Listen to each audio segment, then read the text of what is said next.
Good morning, Standard 8. Today in this class, we will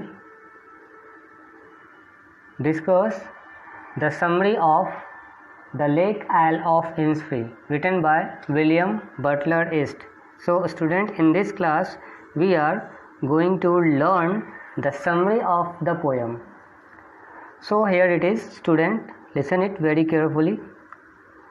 The Lake Isle of Innisfree.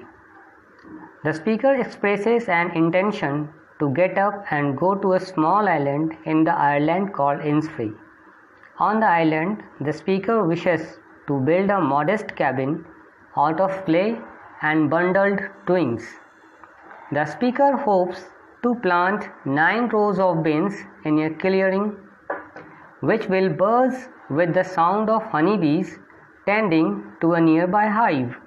The speaker believes that this setting promises peace, which will emerge slowly as the hazy mist of the morning falls to the earth, where cricket chirps. On the island, light flickers beautifully in the middle of the night and glows with a purple hue at midday, while little birds flutter about in the evenings.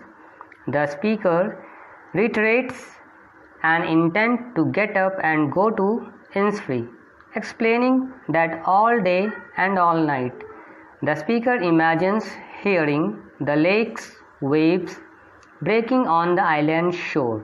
As the speaker stands on roads or other paved places, that imagined lake sound resonates deep within the speaker's heart. Now student, अब इस summary का Hindi meaning आपको मैं समझाता हूँ. Okay, listen it very carefully. बच्चों, यह एक लिरिक पोएम है. Lyric means a poem that can be sing. इस कविता में कवि शहर की भीड़ भाड़ वाली ज़िंदगी से दूर जाना चाहता है. वह एक ऐसी जगह की तलाश में है जहां उसे शांति मिले.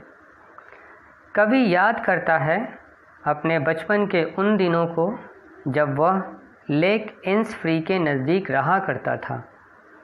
कवि चाहता है कि वो बस उठे और लेक इन्निसफ्री में जाकर सेटल्ड हो जाए. वह वहाँ अपनी एक छोटी सी कुटिया बनाना चाहता है जिसमें वह शांतिपूर्वक निवास करना चाहता है. वह चाहता है कि मैं कुछ बीजों के दाने को शो कर दूं, मतलब ज़मीन में गाड़ दूं, दबा दूं, ताकि कुछ समय के बाद उसे खाने की कमी ना हो. कवि यह भी कहता है कि अपनी कुटिया के नज़दीक वो एक हनी बी के कॉम्ब से हनी भी खाएगा और मधुमक्खियों के बजिंग साउंड के बीच अपनी कुटिया में शांतिपूर्वक जीवन को व्यतीत करना चाहता है. So student, that is the summary of the poem and the Hindi meaning. I hope you have understood the poem now. I have also answered the questions. It will be provided to you in a PDF format, so you have to learn those questions as well as you have to do fair. That's all for today, students. Have a nice day and keep learning.